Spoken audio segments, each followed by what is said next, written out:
He is accused of cruising Christian dating websites, then sexually assaulting the women that he met online. And although his trial does not start until June, one witness gave her testimony in El Cajon today.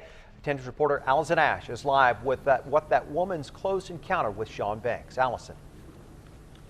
Yeah, he went by the name Rarity on online dating sites like this one, christianmingle.com, and he's accused of actually raping a couple of the women that he met online. Well, today, in an unusual move here in the El Cajon courthouse, another young woman who claims she had a close encounter with Sean Banks took the stand. Her testimony was videotaped, and it could be played later for a jury. It was a very different looking Sean Banks that we saw in court today. He was much thinner and his hair had grown out since his hearing last summer.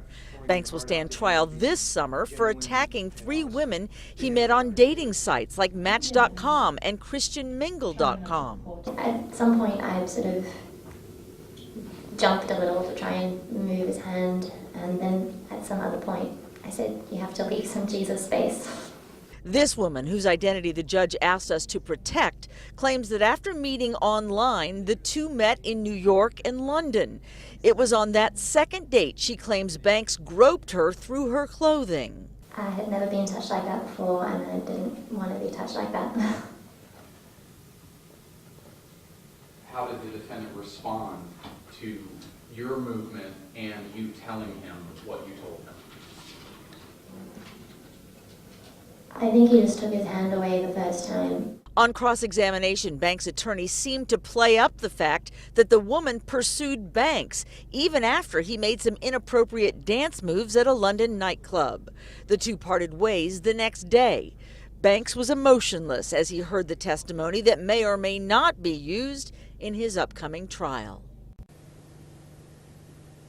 Now, the woman is described as a witness. She is not a victim. Her testimony was heard early here because she may be out of the country when the trial actually starts. Now, if convicted, Banks could face 83 years to life in prison. We're live in El Cajon. Allison Ash, 10 News.